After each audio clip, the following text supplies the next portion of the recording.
Miniature Market has thousands of board games at discounted prices. Click the direct link below to see all of those discounted games. Hello my friends, it's the Game Boy Geek here. With St. Patrick's Day coming up, I thought it'd be fun to do the top 10 lucky games for gamer enthusiasts to play on St. Patrick's Day.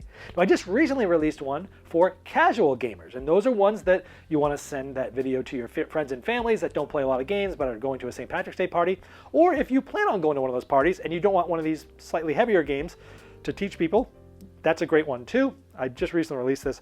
What this list is for gamer enthusiasts. What is this list not? This is not the top 10 Euro games that use luck. This is not the top 10 worker placement games that use dice.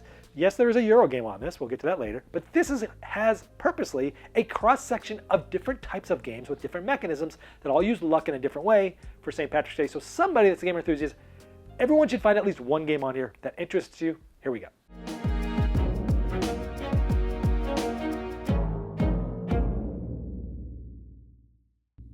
Number 10. This first one is a deduction game, which is why it's number 10. For me, it would personally be way higher on this list, but I'm ranking this as what I would recommend for other people. This is a game called Lost Code. It used to be, many years ago, it came out as a game called Think Straight, with the number 8 in there.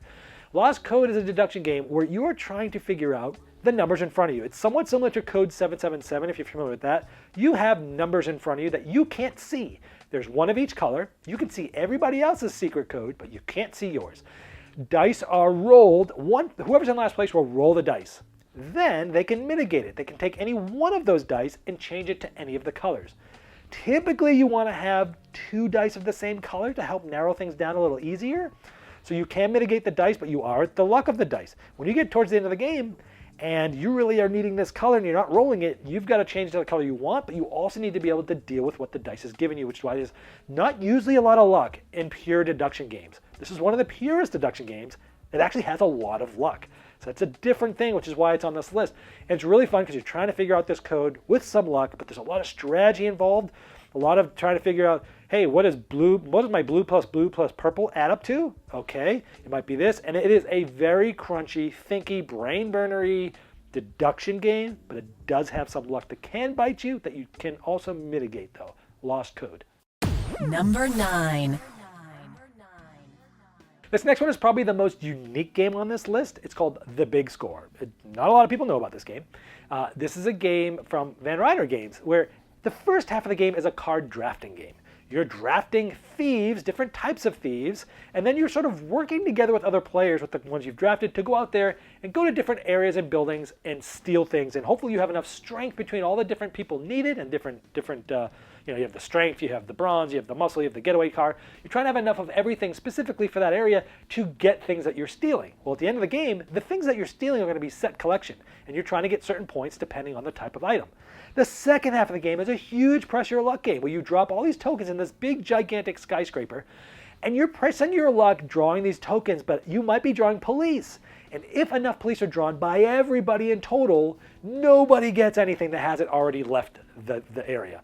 It is one of the most fun, stand-up moment, press your luck games, and it's like you're playing 2 games. A drafting game, set collection, and then press your luck. So 3 different games all at once. It is a ton of fun. Underrated, The Big Score. Number 8. This next one is a 2-player game about baseball. No, it's not Baseball Highlights 2045, my favorite game of all time. This is called Bat Flip. This is a very interesting game. If you ever played a game called Smash Up, a popular sort of area control game from AEG where you take like pirates and dinosaurs and you mix them together and you have a deck. This is similar to that. You're grabbing 2 different asymmetric teams, you're shuffling together, and that's your team. They might be juicers that use steroids and have all these abilities based on that. You might have ones called Small Ball, the Seattle team that's great at bunting and stealing and doing things like that. The luck in this game, the game is fantastic. The luck in this game, the name of the game is Bat Flip, and it can be very swingy, even though it's a lot of strategy. Moments of the game are very swingy because you can do what's called a bat flip, which is once per inning. There's only 3 innings, 3 rounds. Once per inning, you can do a bat flip. Flip over your top deck without really knowing what's there, and that card is undefensible from the opponent. However, 25% of your team are pitchers. If you flip a pitcher, you're out, and you don't even get to use the pitcher. Sometimes you'll be trying to steal things. 2 of your teammates are catchers. 16% of your cards are catchers. If I think my other player, my opponent has that, I don't want to steal because they might have that, and I'm pressing my luck there. But the bat flip itself is super swingy. The game has lots of strategy, but often it's going to come down to if your bat flip really made it at the right time or whether you got out with the pitcher. And the game's swingy. That's why it's on this list for press your luck, bat flip. Number 7. The next one is a sort of a standardized luck in games where you have dice, you're rolling them, and you're placing them. This is called Sagrada.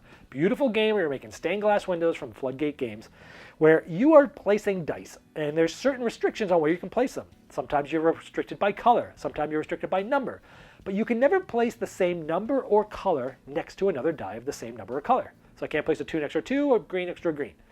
Sometimes you have to place a certain color somewhere. Sometimes you have to place a certain number somewhere because of the way your board is set up, just from the replayability of it. But in the end, you're drafting dice. And even if you're first that round, the dice are getting pulled out of a bag and they're being rolled. So you have different distributions of which dice are going to be pulled. You're going to be seeing which dice numbers are there.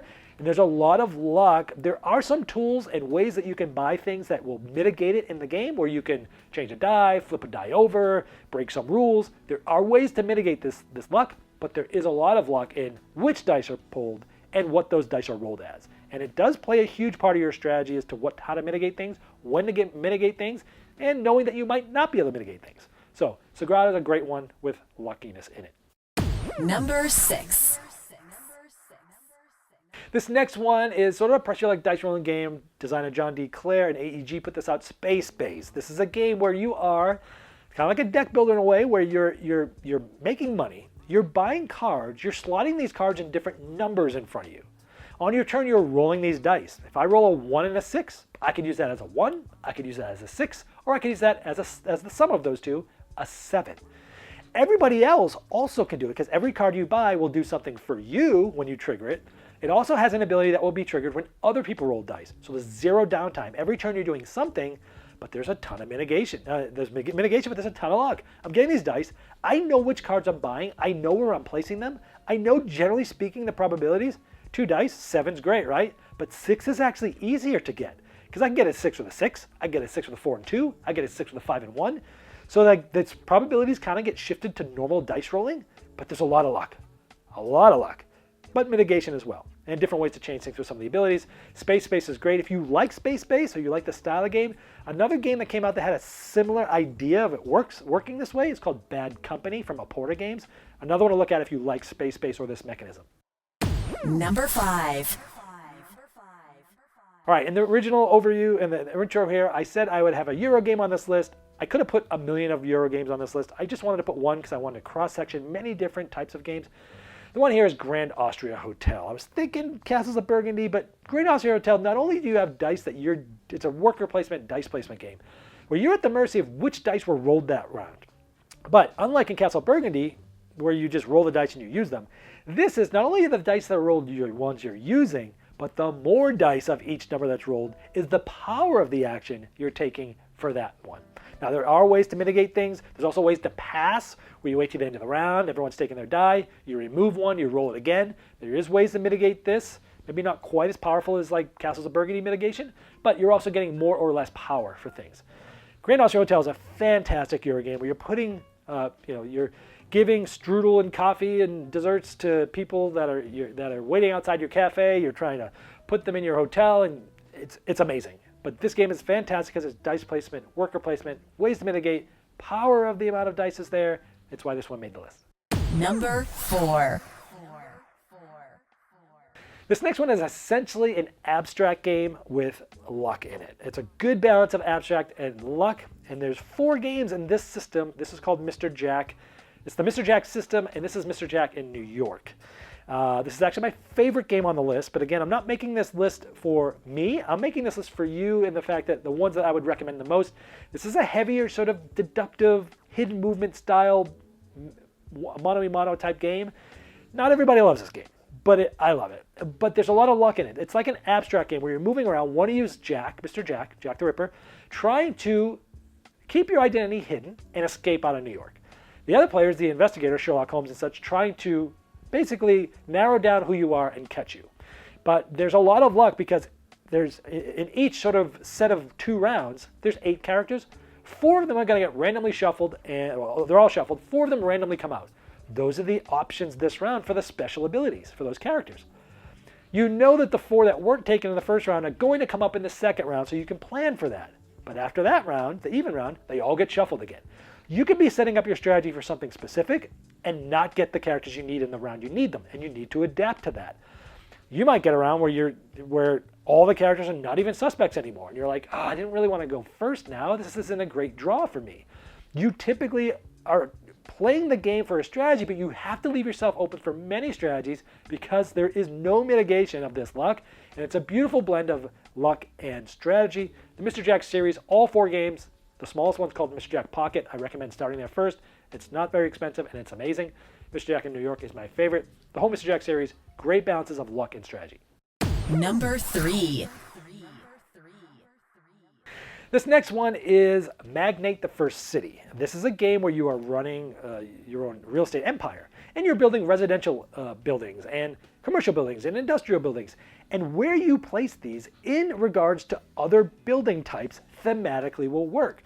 The people want to live next to shops. They don't want to live next to industries. So it's easier to attract tenants and make money on buildings where they thematically want to be. And the more support that building's getting from things it wants to get, the bigger the pool you're going to have of dice to roll in order to see how many tenants are you going to possibly fit into this building this time. The more tenants you have, the more money you're going to make. The more money you make, the more you can buy, the more you can sell, the more you can rent, and so on and so forth. The game is very strategic, but there's a lot of luck in which plots of land come out for sale each round and where they are in reference to other buildings. That's very lucky. And of course, what am I going to get when I roll these dice? Am I going to get enough to get the right amount of tenants to make the right amount of money?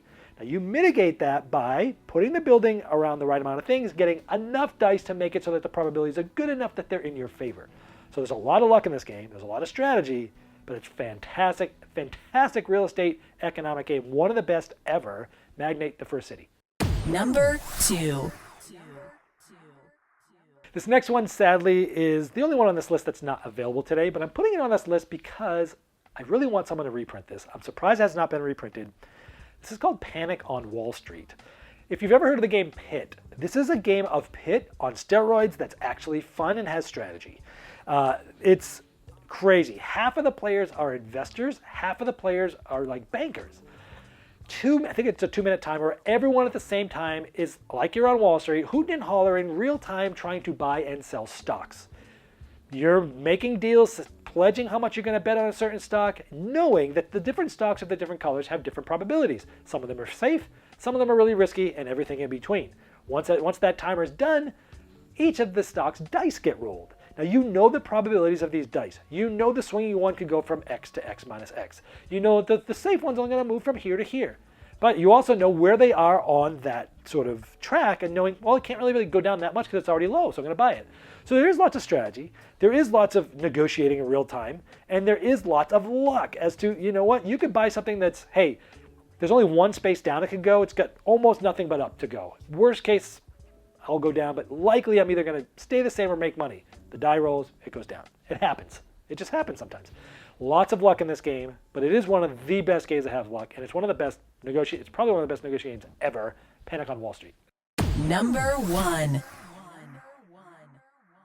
Now, before I get to my number 1, I just want to let you know that right now, my Season 13 fundraising campaign on Kickstarter is up, where you can get almost or about 100 individual promos for about $50. There's also plenty of game bundles in there, like signed copies from designer Vital Lacerda. You're also getting game bag, a very nice backpack game bag for free to go with all that, with a Game Boy Geek embroidery on it. Promos, tons of promos from the hottest new games like Windmill Valley and SETI and you name it, and some standards like Sagrada. Anyways, if you'd like to support me and you'd like to get some cool gamer stuff, check out the Game Boy Geek Season 13 on Kickstarter, and I'll put a link below for you on that. My number 1 here is all about luck, and it has luck almost in the name of it, Lords of Vegas. Now, this just got reprinted from Lone Star Shark Games, where the brand new edition with all the new art and components and also a bunch of new expansions in a box called Americana. There's like four or five different module expansions. Lords of Vegas is one of my favorite games of all time. This game feels like Vegas. It is so lucky. You're essentially buying plots of land, or you're getting plots of land, and then you're also trying to build on those and build casinos and build out casinos to be bigger and overtaking other people's casinos and remodeling it so that it overtakes someone's casino. But in order to do a lot of these things, you must re-roll all the dice in that casino, and hopefully you're overtaking somebody else. Somebody's got a 3 in there for the highest. You go in there and you re-roll all the dice while you remodel, and hey, now you've got a 6 and you're the leader. You're stealing casinos from other people. You're hoping that the payouts come. There's a distribution of cards for each of the casino types. And you're hoping for that to hit on the payoff time to make money, it's an economic game, kind of in disguise, where you're trying to build up, make money, build up, make money. But you need the right things to hit and the timing of when those hit. And you know how many cards there are of everything, but there's still probabilities and luck on which one comes out first. And there's a lot of luck in rolling the dice. You can be totally hosed in this game by the dice. It will happen. But there's a lot of strategy. It's a lot of fun. And is in my top 10 games of all time. Amazing. That's why it's number 1, Lords of Vegas. All right, well, I hope I helped you find 10 games as gamer enthusiasts to play on St. Patrick's Day that have a lot of luck. And I hope I showed you a bunch of different types of games, not just a bunch of lucky Euro games. So if you like this list, there's another one I did recently called the top 10 lucky games for casual gamers that you might want to send to your friends and families that don't play a lot of games. It's been the Game Boy Geek, breaking down barriers, growing relationships with board games, and helping you find the next one you'll love. Game Toppers upgrades every game you play, and their 4.5 Kickstarter introduced the new Galactic Minecraft and Watson Game Toppers with interchangeable rail inlays, as well as new game mats, miniature gaming terrain packs, leg kit options, dining covers, accessories, and amazing package deals. The campaign recently ended, but it's not too late to pledge late at GameToppersLLC.com.